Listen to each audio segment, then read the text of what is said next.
ॐ पूर्णमदः पूर्णमिदं पूर्णात् पूर्णमुदच्यते पूर्णस्य पूर्णमादाय पूर्णमेवावशिष्यते। ॐ शांति शांति शांतिः। शंकरं शंकराचार्यं केशवं बादरायणं सूत्रभाष्य कृतौ वन्दे भगवन्तौ पुनः पुनः। ईश्वरो गुरुरात्मेति मूर्तिभेदविभागिने व्योमवद्व्याप्तदेहाय दक्षिणामूर्तये नमः। ॐ शांति शांति शांति।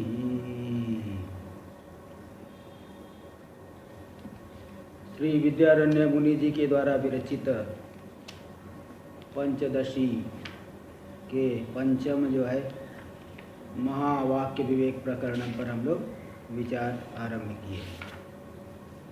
इसमें जो है आरंभ के जो दो प्रमुख महावाक्य प्रज्ञानम ब्रह्म पर विचार हुआ। इसके बाद कल हम लोगों ने अयम आत्मा ब्रह्म अहम ब्रह्मास्मि जो यजुर्वेद में आया है, इन दोनों का विचार हो गया। अब इसके बाद तृतीय जो है सामवेद का, सामवेदीय छांदोग्य उपनिषद में आता है तत्त्वमसि महावाक्य, जो कि सबसे ज़्यादा प्रसिद्ध है, उपदेश वाक्य है ये। अहम ब्रह्मास्मि ये तो अनुभव वाक्य है, अनुभव करेगा शिष्य। गुरु उपदेश करेंगे तुम ब्रह्म हो, तत्त्वमसि। शिष्य अनुभव करेगा, शिष्य थोड़ी गुरु कहेगा तुम ब्रह्म हो, शिष्य कहेगा तुम ब्रह्म हो। शिष्य तो अनुभव करेगा, और इसलिए उसको अनुभव वाक्य कहते हैं, और इसको कहते हैं उपदेश वाक्य। तो यहाँ पे अब इसका थोड़ा विचार होगा आज। तो देखिए पहले बता रहे इदानीं छांदोग्य श्रुति गतस्य तत्त्वमसीति वाक्यस्य अर्थ प्रकाशनाय तत्पद लक्ष्यार्थम।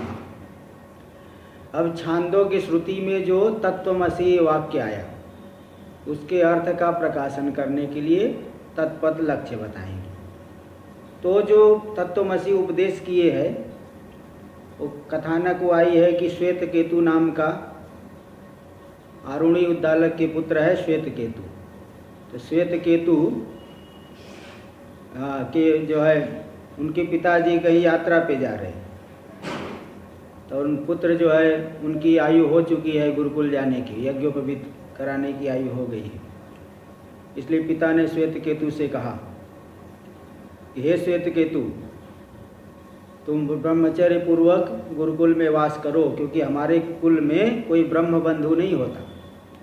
ब्रह्म बंधु मतलब जो कहे कि मेरा भाई ब्राह्मण है, और खुद जो है कुछ अध्ययन आदि न करे, मेरा भाई ब्राह्मण है ऐसा बोले।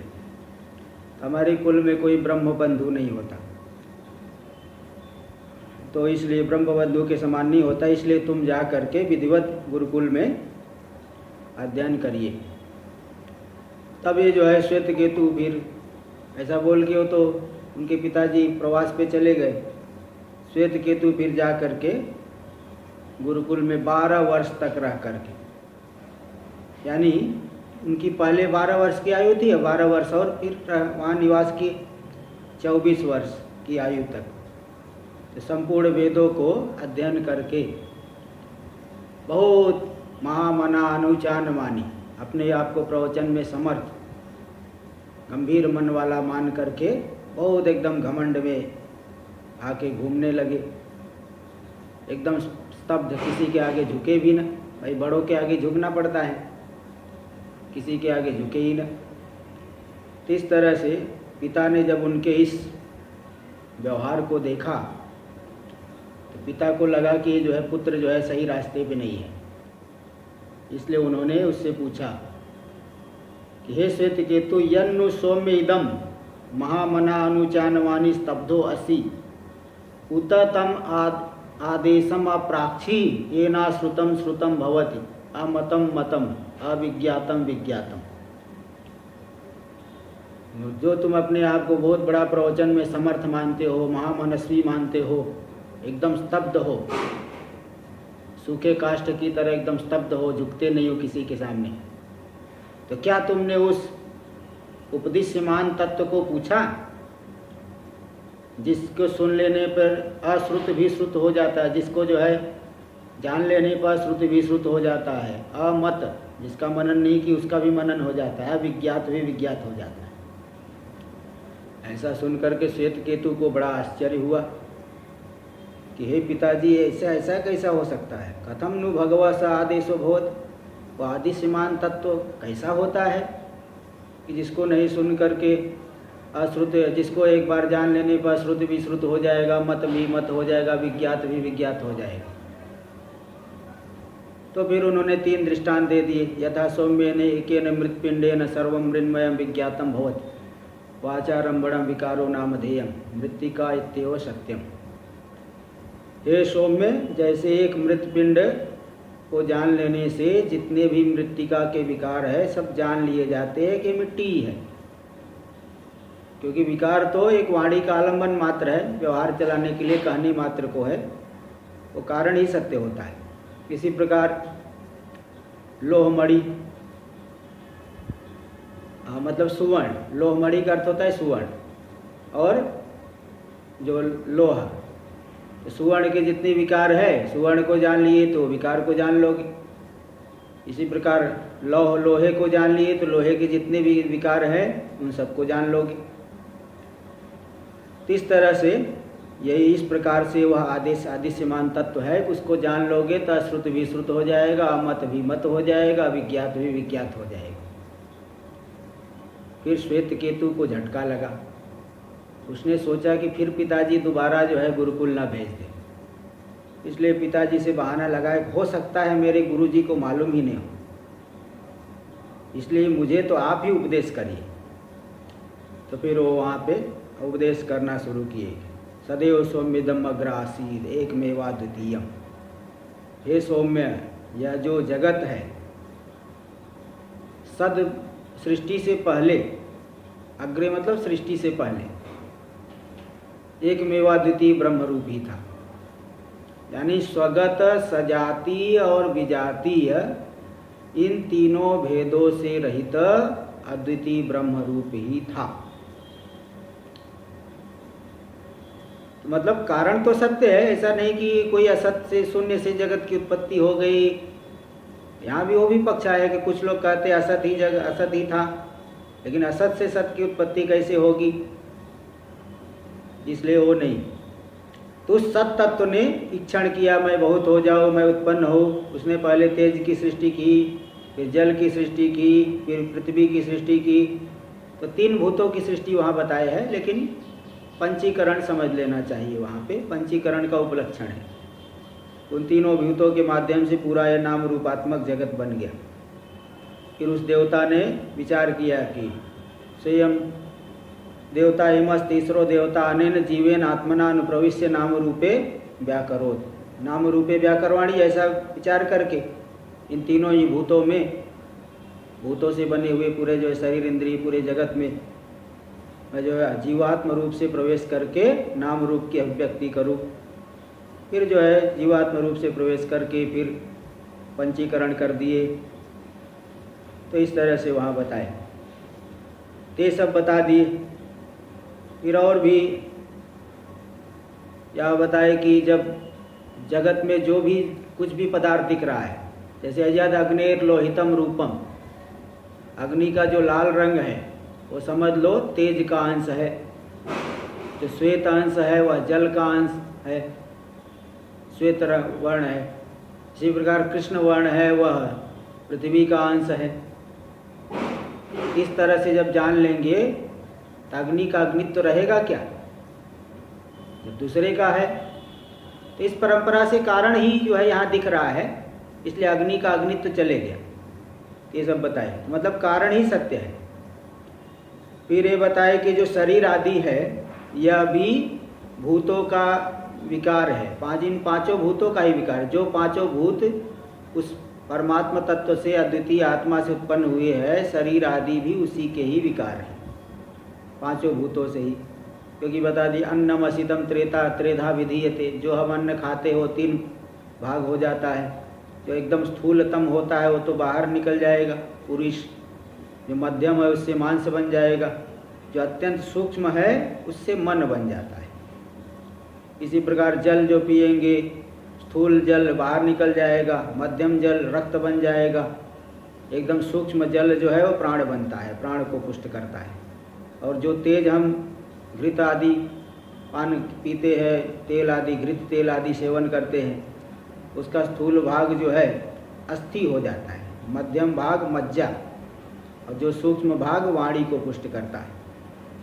इसलिए अन्नमय मन है, आपोमय प्राण है, तेजोमयी वाक है। इसलिए सब भूतों के ही विकार है, और जो भूत अद्वितीय तत्व से उत्पन्न हो। अब इसमें फिर उन्होंने ये बताया कि मन जो है अन्न का विकार है, इसको मैं अच्छी तरह से जानना चाहता हूँ। फिर वहाँ पे परीक्षा के लिए बोले कि तुम 15 दिन तक मत खाओ, क्योंकि मन में 16 कलाएँ हैं, 15 दिन तक मत खाओ। तो फिर इसके बाद आओ, 15 दिन तक उसने भोजन नहीं किया। फिर वहाँ पे आए, पूछे वेदों का उच्चारण करो, बोले नहीं कुछ भी भान नहीं हो रहा है। तो बताया जैसे अग्नि जो है वो बुझते बुझते थोड़ा सी चिंगारी रह जाती है, वो चिंगारी जो है जलाती नहीं है, लेकिन वही उसी चिंगारी को थोड़ा सा जो रह गई अग्नि, उसी को थोड़ा सूखी घास और सूखी लकड़ी आदि मिला वहाँ पे डाल करके उसका फूंक आदि फूंक मारेंगे तो ये अग्नि बढ़ जाएगी, फिर वही जलाती है। इसी प्रकार हमारा जो मन है वो जब 15 दिन तक भोजन नहीं की तो केवल उसकी एक कला रह गई, उस एक कला से हमें किसी वस्तु का भी भान नहीं होता। लेकिन जब हम फिर से भोजन करेंगे तो फिर जो है वह भान होगा, दोबारा वो भोजन किया फिर उसको भान होने लगा। इससे सिद्ध हो गया कि यह जो मन है अन्नमय है, अन्न का विकार है। इस तरह से वो बताए। और फिर सुषुप्ति अवस्था के विषय में उन्होंने बताया कि जो सुषुप्ति अवस्था है, यत्र एतत् पुरुष स्वपिति नाम सता सौम्य तदा संपन्नो भवत् सौ अपीतो भवत्। सुषुप्ति में जा करके पुरुष सता सौम्य तदा संपन्नो भवत्, सता यानी परमात्मा नासा, परमात्मा के साथ यह जीव एक ही भूत हो जाता है, अपने स्वरूप को ही प्राप्त कर लेता है, स्व में ही विलीन, स्व में ही लीन हो जाए, स्वरूप को ही प्राप्त कर लेता है। इसलिए उसको कहते हैं स्वपिति। इसमें उदाहरण दे, जैसे एक पक्षी है, पक्षी जो है उसको एक धागे में बांध दिए, रस्सी में बांध दिए, तो पक्षी उड़ना चाहेगा, चारों दिशा में उड़ करके, अब बंधा हुआ है पैर इसलिए चारों दिशा में उड़ना चाहेगा, इधर जाएगा उधर जाएगा इधर जाएगा, लेकिन कहीं फिर थक करके वो जो रस्सी में बांध करके जो पुरुष रखा है उसके ही रस्सी में बांध करके हाथ में पकड़ रखा है, वो उसके सिर पे ही जाके बैठ जाएगा वो पक्षी। इसी प्रकार यह जो जीव है दिन भर इधर उधर विषयों में जो है घूम घाम करके जब थक जाता है तो विषयों का ग्रहण करने से थकावट आती है। ऐसा नहीं कि जो है आप विषय देख रहे, देखते देखते आप व्यक्ति सो जाता है, कितना भी अच्छा दृश्य हो देखते देखते उसको निद्रा आएगी, सो जाएगा, सुनते सुनते भी सो जाता है। विषयों के ग्रहण करने से बहुत थकावट है, परिश्रम होता है। इसलिए दिन भर व्यक्ति विषयों का ग्रहण करते करते जब थक जाता है तो परमात्मा के साथ जो उसका स्वरूप है उसके जाके एक ही भूत हो जाता है, उसके साथ एक ही भूत हो जाता है, ये बताए वहाँ पे। फिर वो बताए थे कि जिसमें जो है और मरने जो मरता है जब मरण काल में, इसकी वाणी मन में लीन होती है, मन प्राण में, प्राण तेज में, तेज पर देवता में। वह जो पर देवता है परमात्मा है, कैसा है? स य, पहली बार उसमें वो दिए उपदेश तत्वमसी का, स य येषो अणिमा एतदात्म विदं सर्वं तत्सत्यं स आत्मा तत्वमसी श्वेत केतो। यह जो परमात्मा तत्व है यह अणिमा यानी अत्यंत सूक्ष्म है। एतदात्म विदं सर्वम, यह पूरा का पूरा जगत इस आत्म रूप ही है। तत्सत्यम, और वह जो है सत्य है, वही हमारी आत्मा है। तत्त्वमसि, वही तुम हो। ऐसा नहीं कि आत्मा अलग है हम अलग है। और पूरे जो है जो अत्यंत सूक्ष्म वो तत्व है, पूरा का पूरा जगत तत्स्वरूप ही है, उससे भिन्न नहीं है। और वह तत्व सत्य है, वही आत्मा है और वही तुम हो। तत्त्वमसि, ऐसा पहली बार उपदेश किया श्वेत केतु इति। फिर उन्होंने कहा भूयेयो माँ भगवान विज्ञापयतु, हे भगवान, पिताजी को बोले हे भगवान, गुरु है वो, हे गुरुदेव मुझे और विज्ञापन कराइए।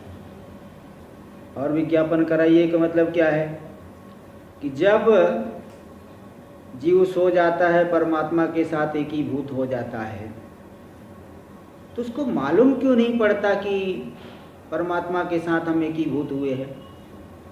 तो ये सब जो है और कई प्रकार की शंकाएं आगे के पर्यायों में आती है। तो ये जो पहले तत्त्वमसि उपदेश किए हैं, पहले इसका अर्थ आप समझ लीजिए। यहाँ जो आया है देखिए, यहाँ पे तत्पद का क्या अर्थ है, त्वम पद का क्या अर्थ है, असी पद का अर्थ क्या है, ये 5वें और 6ठ श्लोक में, 5वें और 6ठे में दे रहे हैं। तो देखिए, इदानीम छांदोग्य श्रुति गतस्य तत्त्वमसि इति वाक्यस्य अर्थ प्रकाशनाय। छांदोग्य श्रुति में 2 नंबर टिप्पणी में दे दीजिए, अत्र सामवेद गतस्य इति योज्यम। सामवेद गतस्य ऐसा जोड़ लेना चाहिए।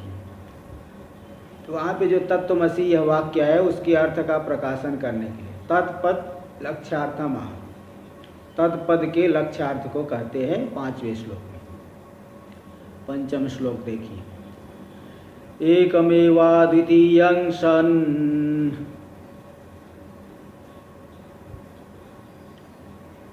नाम रूप विवर्जितम्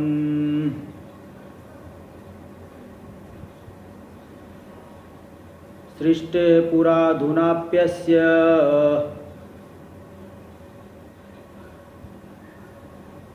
तादृक्त्वं तदितीर्यते।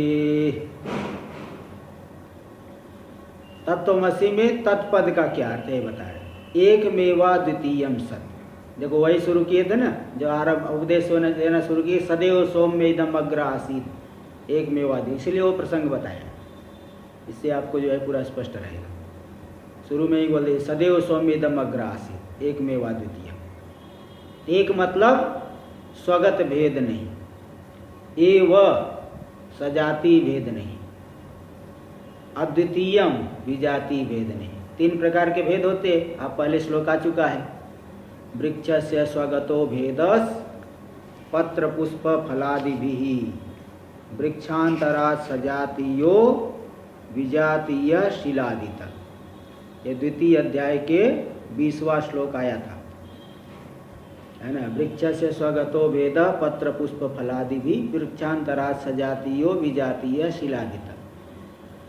वृक्ष का स्वगत भेद क्या है, पत्र पुष्प फलादि को लेके स्वगत भेद। जैसे आपके शरीर में ही स्वगत भेद क्या है, सिर अलग है, पैर अलग है, हाथ अलग है, ये स्वगत भेद हो गया। एक ही शरीर में स्वगत भेद। और सजाति भेद क्या है, आपका शरीर दूसरे के शरीर से अलग है, तो अन्य शरीरों के साथ जो है सजाति भेद। तो वृक्षांतरात् सजाति, अन्य वृक्ष से ये वृक्ष अलग है, सजाति भेद हो गया। तो विजाति भेद क्या है, शिला आदि, पत्थर आदि जड़ पदार्थ, उनसे जो है वृक्ष, उनका जो वृक्ष में भेद है वो विजाति भेद हो गया। ऐसे यहाँ पे जो सत्तत्व है उसमें स्वगत भेद नहीं, क्योंकि वो निरवयव है। निरवयव होने से उसमें स्वगत भेद नहीं है। भाई सावयव वस्तु में स्वगत भेद होती है, निरवयव में स्वगत भेद कहाँ से होगा। इसलिए एकम ऐसा कह दिया, स्वगत भेद नहीं कि स्वगत भेद को लेकर के अनेकात्मक मालूम पड़े। एव सजाति भेद नहीं, तो मतलब दूसरा चैतन्य तो है नहीं, एक ही तो चैतन्य है, एक ही तो आत्मा है। कोई 50 आत्मा, 1000 आत्मा है क्या, इसलिए सजाति भेद नहीं। और फिर बोले चलो जगत अलग है, जड़ को लेकर के विजाति भेद हो जाए, तो जड़ क्या परमात्मा से अलग है क्या, उसी आत्मा से ही जड़ ये जो है माया के माध्यम से दिख रहा है। माया से जो है इसकी रचना हुई, माया का परिणाम हो गया। तो ये जो है विजाति भेद, यही हो गया विजाति भेद। तो मतलब यहाँ इसमें नहीं है, विजाति भेद लोक में तो है, लेकिन यहाँ विजाति भेद नहीं है, क्योंकि वो माया से बना है, इसलिए वास्तव में नहीं है। इसलिए विजाति भेद कैसे कहोगे, इसलिए विजाति भेद भी नहीं। तो स्वगत भेद नहीं, क्योंकि निरवय है, दूसरी आत्मा नहीं होने से सजाति भेद नहीं, और जगत पूरा कल्पित है, इसलिए विजाति भेद भी नहीं। तो तीनों प्रकार के भेदों से रहित एकमेवा द्वितीयम सत्व सत्तत्व, और नाम रूप विवर्जितम, वह नाम रूप से रहित है, नाम रूप से रहित हो वह तत्व है। और वह सृष्टि पूरा दुनाप्य, सृष्टि से पहले भी नाम रूप से रहित है, और सृष्टि होने के बाद भी नाम रूप वास्तविक है क्या?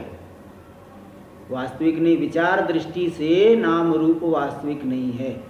जैसे रस्सी में दिखने वाला सर्प विचार दृष्टि से देखा जाएगा तो रस्सी से अतिरिक्त नहीं है, विचार करके देखोगे तब।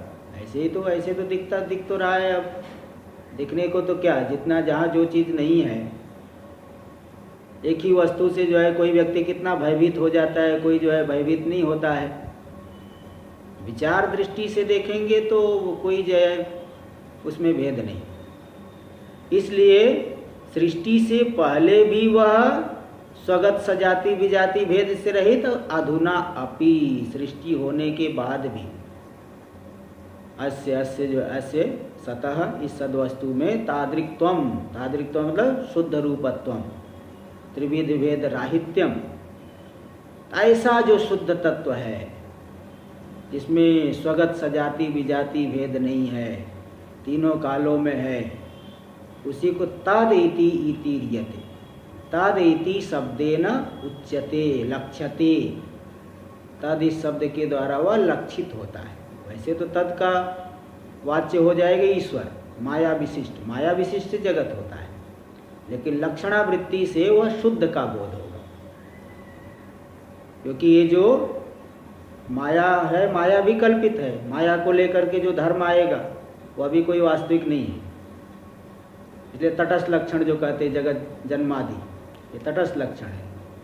काकवत देवदत्त से गृहम, कौए वाला देवदत्त का घर है, तो कौआ उड़ने पर भी घर रहेगा। ऐसा नहीं कि काक जब तक है तभी तक घर रहेगा, काक उड़ने पर भी घर रहेगा, काक के द्वारा उपलक्षित हो रहा है। ऐसे यहाँ पे जगत जन्मादि के द्वारा लक्षित हो रहा है वह तत्व, कि कोई तो ऐसा तत्व है। इसलिए उस शुद्ध तत्व को तद इस पद के द्वारा लक्षित किया जाता है श्रुतियों के द्वारा। इसलिए तद इति मतलब इति शब्दे न, तद इस शब्द के द्वारा ईर्यते मतलब कथ्यते लक्ष्यते। टीका में देख लीजिए, एकमेव इति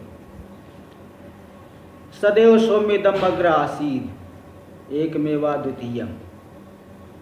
हे सौम्य, सौम्य मतलब प्रिय दर्शन, प्रिय पुत्र जिसका दर्शन अच्छा हो, सौम्य कहते हैं।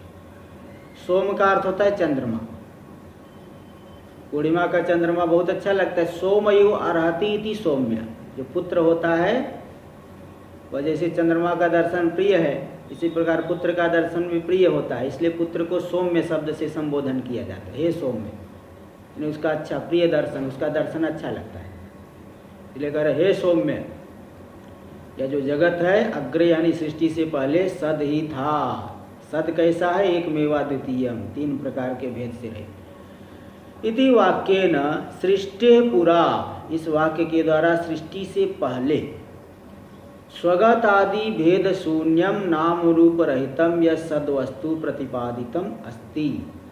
सृष्टि से पहले स्वगत आदि भेद से रहित, जो भेद से शून्य, स्वगत सजाति विजाति तीनों प्रकार के भेद नहीं, उससे शून्य नाम रूप रहित जो सद्वस्तु प्रतिपादित है।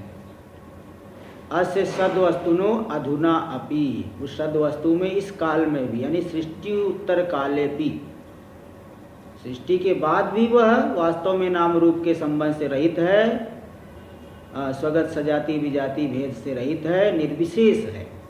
तो सृष्टि उत्तर काले भी तादृक्त्वम यानी विचार दृष्टिया तथात्वम, जैसे बता दिया कि विचार दृष्टि से रस्सी है, सर्प नहीं है, और भ्रांतिपूर्ण दृष्टि से सर्प दिख रहा है, लेकिन विचार दृष्टि से वहाँ रस्सी है।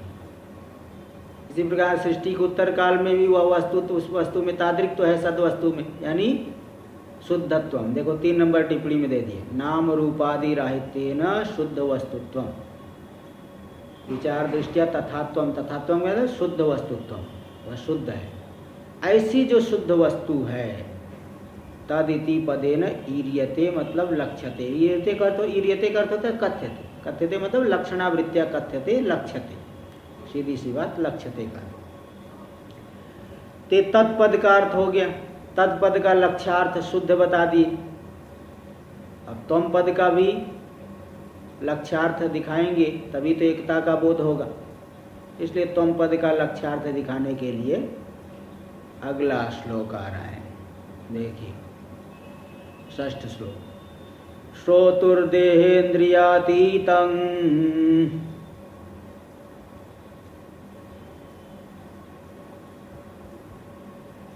वस्त्वत्र त्वं पदेरितं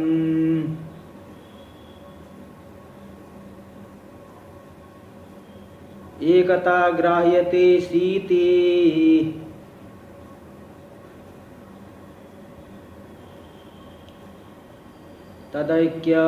तदैक्यमनुभूयताम्। श्रोतुर, श्रोता मतलब जो श्रवण करने वाला शिष्य है, शिष्य को उपदेश कर रहे हैं, तो श्रोता जो शिष्य है, श्रवण करने वाला, उसकी जो देहेंद्रियातीत वस्तु है, शरीर इंद्रिय आदि से अतीत वस्तु, भाई हम लोग तीनों कालों में है, जागृत में भी है, स्वप्न में भी, सुसुप्ति में भी है। गहरी निद्रा में तो कोई शरीर आदि नहीं दिख रहा है, तो भी मैं हूं।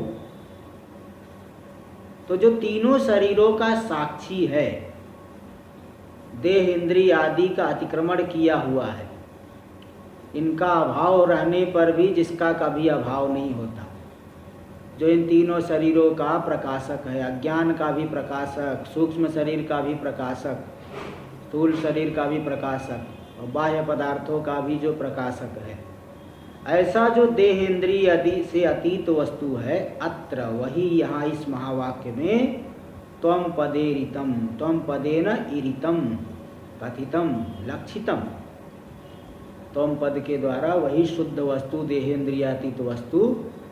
त्वम पद का वाच्यार्थ तो जो जैसे तो वहाँ पे भी समझ लेना, तत्पद का वाच्यार्थ तो जो सर्वज्ञ है, सर्वशक्तिमान है, माया विशिष्ट है, तो सामान्य रूप से बता दिए, लेकिन लक्षित हो रहा है शुद्ध। ऐसे त्वम पद का वाच्यार्थ जो अल्पज्ञ अंतःकरण विशिष्ट है, अपने आप को शरीरधारी मानता है, मरण धर्मा मानता है, अल्पज्ञ है, अल्पशक्तिमान है, संसारी है, मरण धर्मा मानता है, ते जो विशिष्ट त्वम पद का वाच्यार्थ हो गया जीव, जो 3 शरीरों से विशिष्ट अपने आप को मान रहा है, अल्पज्ञ है, लेकिन वास्तव में तीनों शरीरों का हमारे साथ संबंध नहीं है, हम तो इन शरीरों से अतीत है, इनसे रहित है। तो ऐसा जो इंद्रिय से अतीत वस्तु है, यही लक्षणावृत्ति के द्वारा त्वम पद से कहा, लक्षित किया जा रहा है। क्योंकि लक्षणा इसलिए करना पड़ता है कि 2 विशिष्ट में एकता नहीं हो सकती, 2 विशिष्ट कभी एक नहीं हो सकता। जैसे राजा भिखारी नहीं हो सकता, भिखारी राजा नहीं हो सकता। चलिए देखिए, हाँ, तो अब ये त्वम पद के द्वारा यही कहा गया, श्रोता का जो देहेंद्रिय आदि से अतीत स्वरूप है, वही त्वम पद के द्वारा लक्षित हो रहा है। और एकता ग्राह्यते शीति, अशीष पद के द्वारा देखो दोनों तरफ आ गया, तत्पद का लक्ष्य हो गया जो शुद्ध नाम रूप आदि से रहे शुद्ध वस्तु, और त्वम पद का भी लक्ष्य हो गया जो देहेंद्रिय से अतीत शुद्ध वस्तु, दोनों जगह शुद्ध हो गए। अब असी पद के द्वारा एकता का ग्रहण, एकता ग्राह्यते असीति, 80 पद के द्वारा एकता का ग्रहण कराया जाता है। तद ऐक्यम अनुभूयताम, उस ऐक्य का अनुभव करो। केवल शास्त्र चर्चा से काम नहीं चलेगा। शास्त्र चर्चा करके यह भी एक उपाधि हो जाएगी। ज्ञानी है, ज्ञानी है। सुख संगेन बध्नाति ज्ञान संगेन चानक। ज्ञान में भी आसक्ति से जो है व्यक्ति बंधन में पड़ता है। इसलिए केवल यहाँ देखो कह दिए कि भाई केवल शास्त्र चर्चा न मत करो, तदैक्यम अनुभूयताम, उस ऐक्य का अनुभव करो। केवल जो है सुनने कहने से तो कुछ नहीं होने वाला। देखिए टीका में श्रोतोरिति, श्रोतुः श्रवणादनुष्ठानेन महावाक्यार्थ प्रतिपत्तुर, श्रवणादि का अनुष्ठान करके जो महावाक्य के अर्थ को जानने वाला है, जो शिष्य, उसका जो देहेंद्रियातीतम, शरीर इंद्रिय आदि से अतीत, इन सबका साक्षी, देहेंद्रियोपलक्षित स्थूलादि शरीर त्रय साक्षीतया, शरीर इंद्रिय से लक्षित जो 3 शरीर हो गए, स्थूल सूक्ष्म कारण, स्थूलादि शरीर, तीनों शरीरों के साक्षी रूप से जो तद विलक्षणम वस्तु, इन शरीर इंद्रिय से जो विलक्षण वस्तु हो गया, जो साक्षी है, जो प्रकाशक है, प्रकाश से अलग होता है। सूर्य जगत के पदार्थों का प्रकाशन कर रहे हैं, तो प्रकाश से जगत के पदार्थ हुए। सूर्य प्रकाशक, प्रकाशक प्रकाश से अलग है। इसी प्रकार जो तीनों शरीरों के साक्षी हैं, वो शरीर रूप कैसे हो सकते हैं? ये तो शरीर तो प्रकाश से है। इसलिए साक्षी होने से जो शरीर आदि से विलक्षण वस्तु है, सद्वस्तु एवं, वही सद्वस्तु ही। ऐसा नहीं कि वहाँ पे तत्पद का लक्ष्य अलग था, त्वम पद का लक्ष्य सद्वस्तु नहीं, वो सद्वस्तु ही हो गई। चैतन्य है, उसमें उपाधि को लेकर के परिचिन्नता मालूम पड़ रही थी, लेकिन उपाधि के साथ जब अपने आप को अलग किया विचार करके, तो सद्वस्तु ही बची। तो सद्वस्तु एवं त्वम पदेरितम, त्वम पद के द्वारा कथित हो गया, ईरितम कथितम, यानी वाक्य गतेन त्वम इति पदेन लक्षितम इत्यर्थ। वाक्य में जो त्वम पद आया है, उसी त्वम पद के द्वारा वह लक्षित किया गया। एतद वाक्यस्थेन असि इति पदेन, तत्त्वमसि, ये जो महावाक्य आया, उस महावाक्य में असि जो पद आया, असि पद के द्वारा तत्त्वम पद सामानाधिकरण्य लब्धं पदार्थ द्वयक्यम शिष्यं प्रति प्रत्यायते। तत्त्वम पद के समानाधिकरण से प्राप्त जो एकता, किसकी एकता? दोनों पदार्थों की एकता। तत्पदार्थ और त्वम पदार्थ, मतलब लक्ष्य में एकता। वाच्यार्थ में तो भिन्नता है, वाच्यार्थ में कभी एकता हो नहीं सकती, वो विशिष्टता रहती है ना। यहाँ विशिष्टता कोई शब्द बोध नहीं हो रहा है, कोई संसर्ग का बोध नहीं कराया जा रहा है, बल्कि अखंड रूप, एक अखंड चैतन्य।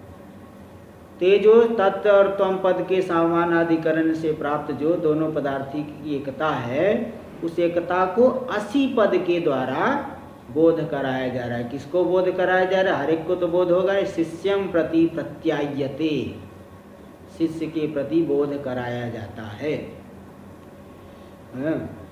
तो इत्याह, इसी बात को कह दे, एकता ग्राह्यते असि अति, एकता ग्राह्यते सीति तदैक्यम अनुभूयतम। सिद्धम अर्थम, सिद्ध अर्थ दे रहे हैं, कह रहे कि तदैक्यम अनुभूयतम, उस ऐक्य का अनुभव करो। केवल जो है शास्त्र चर्चा से ही कुछ नहीं, अनुभव करिए।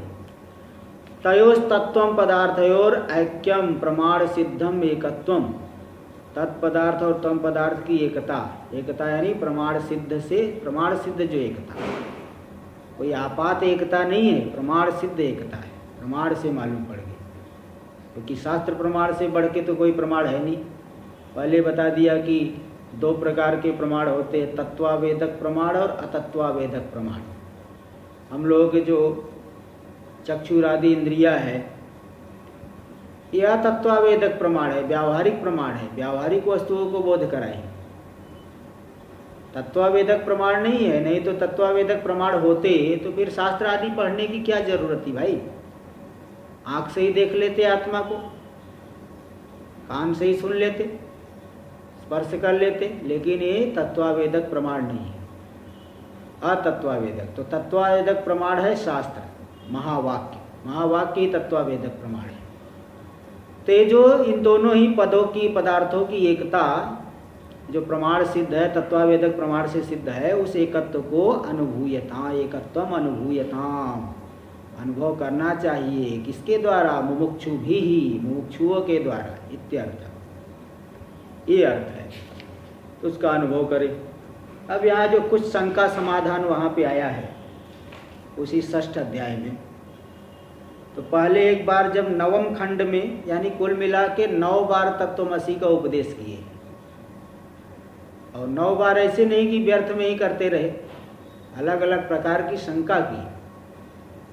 पहले तो बताए कि आप जब कह रहे हैं कि सुषुप्तिम सता सौम्य तदा संपन्नो भवति, गहरी निद्रा में परमात्मा के साथ एकीभूत हो जाता है, इसको मालूम क्यों नहीं पड़ता कि मैं परमात्मा के साथ मिल गया हूँ, एकीभूत हो गया हूँ। इसमें वहाँ 10वें खंड में दिखाए कि जैसे जो मधुमक्खियाँ है नाना प्रकार के वृक्षों से वो रस को चूस के लाती है, वो मधु बनाती है। मधु जो बनाएंगी नाना प्रकार के पुष्पों से रस को चूस के लाएंगी, मधु का छत्ता बना देगी। हनी बी जो छत्ता बनाए, तो वो छत्ते में जो है सभी पुष्पों का रस वो वैसी में डाल देंगी। अब जो मधु बन गया तो ये नहीं मालूम पड़ता कि किस पुष्प का रस है, किस पुष्प का रस है। रस में भेद नहीं मालूम पड़ता। कोई ये तो बहुत विवेकी पुरुष हो तो वो जान पाएगा, बहुत अनुभवी। इसी प्रकार जो ज्ञानी है वो तो सुसुप्ति भी, जागृत, सभी अवस्थाओं में उसके लिए तो एक जैसा ही है, लेकिन साधारण व्यक्ति को नहीं जान पाएगा। जैसे मधु को कोई नहीं जान पाता कि किसका रस है, किस पुष्प का रस है। इस तरह से विवेक को जैसे नहीं प्राप्त कर पाते, इसी प्रकार संपूर्ण प्रजा उसी परमात्मा के साथ एकीभूत हो जाती है तो भी नहीं जान पाती। और फिर वापस जब आएंगी तो चाहे सिंह हो, चाहे व्याघ्र हो, चाहे वृक हो, चाहे वराह हो, ऐसा नहीं कि नदी के जल में जल डाल दिए, दूसरा जल तो मिल गया तो फिर तो वापस नहीं निकाल सकते। अविद्या काम कर्म रूपी आवरण रहता है। भाई लोटे में पैक करके जल गंगा जी में डालो तो वैसे को वैसे निकाल सकते हो। इसी प्रकार जब परमात्मा के साथ एकीभूत होता है तो भी अविद्या काम कर्म रूपी ये जो परिच्छेद रहता है, इसलिए दोनों की आत्यंतिक एकता का वो वहाँ अनुभव नहीं हो पाता। इसलिए जैसा है जिस शरीर में है उसी शरीर में वापस आ जाएगा। ऐसा जो सूक्ष्म तत्व है, पूरा संसार तदात्मक है, वही सत्य है, वही आत्मा है, वही तुम हो, ऐसा फिर उपदेश किए दोबारा। फिर श्वेत केतु को शंका हुई कि जब हम लोग जागृत अवस्था में आते हैं तब तो हमें मालूम पड़ना चाहिए कि परमात्मा से हम मिल करके आ रहे हैं। जैसे कोई व्यक्ति बंबई से हरिद्वार आएगा, क्या उसको ये नहीं पता है कि मैं बंबई से हरिद्वार आ रहा हूँ? अच्छे से पता है, वो जानता है कि मुंबई से मैं हरिद्वार आ रहा हूँ, मुंबई से हरिद्वार आया। ऐसे हम लोग परमात्मा से मिल करके आ रहे हैं। परमात्मा से इतने बड़े आदमी से हाथ मिला करके आए, क्या हमें नहीं पता चलेगा? तो परमात्मा से जब हम मिल के आए हैं तो हमें जागृत में क्यों नहीं मालूम पड़ रहा है? ये शंका हो। इस शंका के समाधान में दिए वहाँ पे बताए कि जैसे हे सौम्य, जैसे नदी पूर्व की बहने वाली नदियाँ हैं, जैसे गंगा यमुना इत्यादि पूर्व दिशा की तरफ जाती है, और ताप्ती आदि जो नदियाँ हैं वो पश्चिम दिशा की तरफ बहती है। तो चाहे पूर्व दिशा की तरफ बहने वाली नदी हो, चाहे पश्चिम दिशा की तरफ बहने वाली नदी हो, वो समुद्र की तरफ समुद्र की तरफ जा करके समुद्र में जाके विलीन हो जाती, समुद्र रूप हो जाती। समुद्र में जब विलीन हो गई तब वो अपने आप को नहीं जान पाती कि मैं गंगा हूँ, मैं यमुना हूँ। मतलब वहाँ गंगा यमुना वाला स्वरूप नहीं दिखता, वो तो समुद्र का कि समुद्र है, समुद्र है, ऐसा ही कहा जाता है। गंगा यमुना ताप्ती ये भेद नहीं मालूम पड़ता। नर्मदा, इसी प्रकार नर्मदा भी पश्चिम दिशा में जाती है। तो ये जो है, तो जैसे वहाँ पे नहीं जान पाती, इसी प्रकार जब जीव निद्रा में रहता है तो उसकी जब बुद्धि आच्छादित, बुद्धि तो विलीन हो गई है, अविद्या ज्ञान से ढका हुआ है पूरी तरह से, इसलिए वो जान नहीं पाता कि मैं परमात्मा से मिला हूँ, परमात्मा से मिल के आ रहा हूँ। ये वहाँ पे दृष्टांत दिए है। ऐसे और भी बहुत सी शंकाएँ हैं, अब इसका थोड़ा सा विचार कल कर लेंगे। और ये जो अयम आत्मा ब्रह्म चतुर्थ महावाक्य है उसका विचार कल किया जाएगा।